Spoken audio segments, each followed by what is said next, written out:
would you say today? I'm strong. I can get through it. Give up. That's not me. You should. Does she not understand that in order to have a podcast, you have to be willing to listen to what other people say? You have to be willing to interview other people, Gypsy. If you're having a podcast, you are not going to be the center of attention. It's going to be your guests. And what she should have did was gave up that damn plan to kill her mom. Then karma wouldn't have been swooping in to get you right now. Now, I know a lot of you guys are actually blocked by Bree, right? Well, you want to listen to some of the live from yesterday? It is so ridiculous. I only clipped 10 minutes. I know that was ongoing for like ever and ever, but let's listen to some of this live. Yeah, he wouldn't even let her go swimming when she wanted to go swimming because he said it was too cold. Sorry, you're not my dad. But yes, that's controlling. Gypsy used to be stuck at the house. Unless she had to do something with Lifetime or something, she was stuck in that house after she just lived a life in prison. And what I mean by a life in prison is her mom and then in prison itself.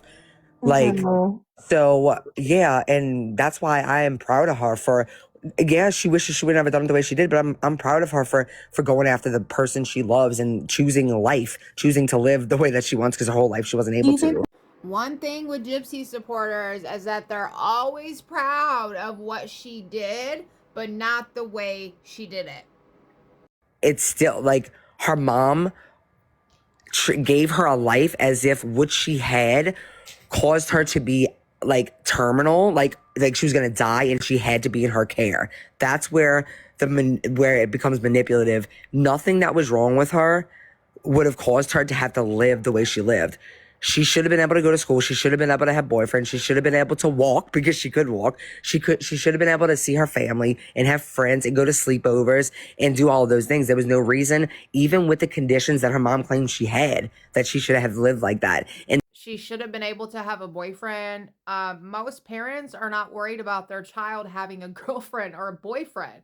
That's the last thing I want for my son, especially knowing there are girls around on this earth like Gypsy Rose Blanchard. So why in the heck would Dee Dee be worried about Gypsy having a boyfriend? Not to mention, she wanted to date way older men, and Dee Dee was not okay with that. I wouldn't have been either.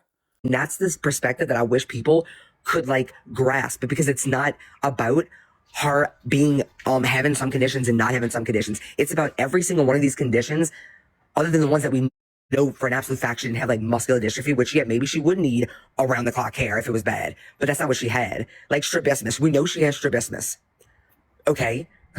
Strabismus makes you have a lazy eye or cross-eyed. Like you can live on your own and have a husband or have a wife and have a family with strabismus. Do you kind of like, I don't want to ramble on, I do that a lot. Do you get what I'm saying? Like even the conditions that her mom, most of them that she claimed that she had, even if she did have them, she should, like it was not a reason to have her living the way she lived, because nobody else with those conditions would live like that. They would be able to just be normal. Like there's a lot of people, strabismus is actually common.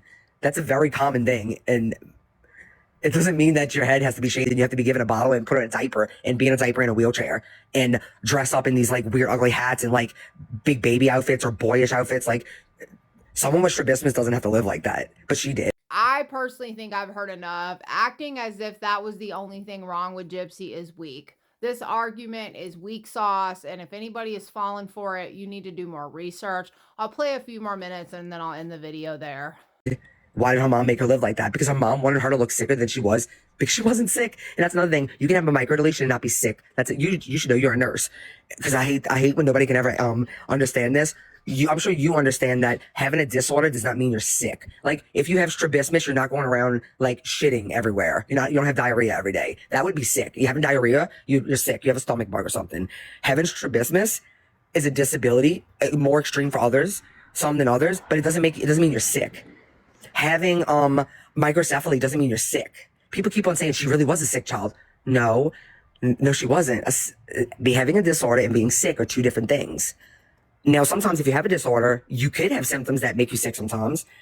But overall, like being sick and having strabismus are two different things. And it's just, it gets so frustrating when like, that's all we have been trying to do for almost 2 years now, is get people to like not see so like black and white, because it's not. There's so many layers to Gypsy's story. Now that I can agree with. There are a lot of layers to Gypsy Rose's story. And thanks to Into the Weeds, all those layers are now being brought to the forefront.